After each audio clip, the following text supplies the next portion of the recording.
Hello guys. So, gumamit ka lang ng filter si ate girl, kasi wala talaga, oras talaga. Kahit sa filter nga, kita yung pamamaga ng face ko.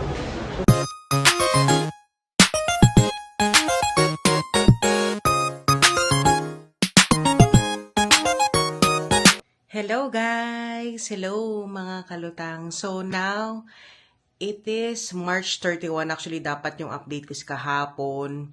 Unfortunately, hindi ako nakapag-update. Lumabas din ako kahapon, pero tawag dito, hindi nga ako nakapag-update. Sorry, ayan, medyo namamaga yung face ko. Pero okay lang yan. Hindi naman yan yung i-update natin. Pero since namamaga yung face ko, pwedeng namamaga din yung nose ko. So exactly, this is the 6 months post-operation, operative, etchos, charot.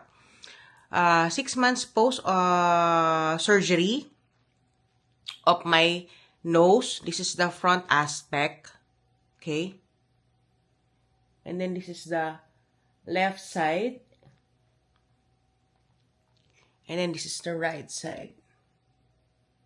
So, yun. Iba yung face ko kasi, firstly, kagigising ko lang. Secondly, meron akong visitor.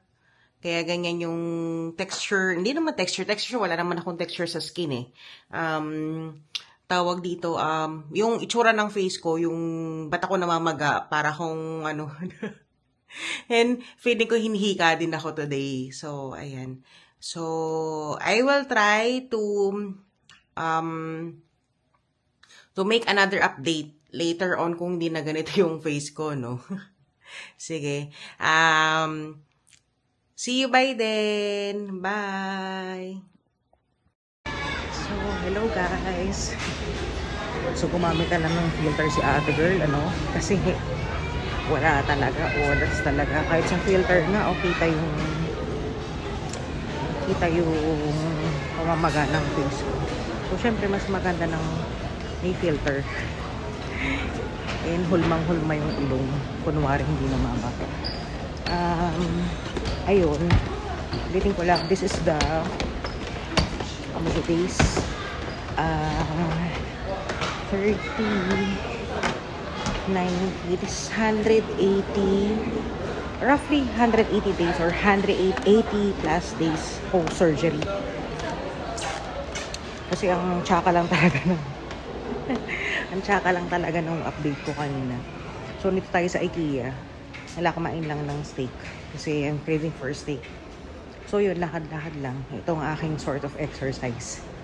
Charotera ng taon. Ayan. So, yun lang guys. Siguro yung next update natin sa vacation na.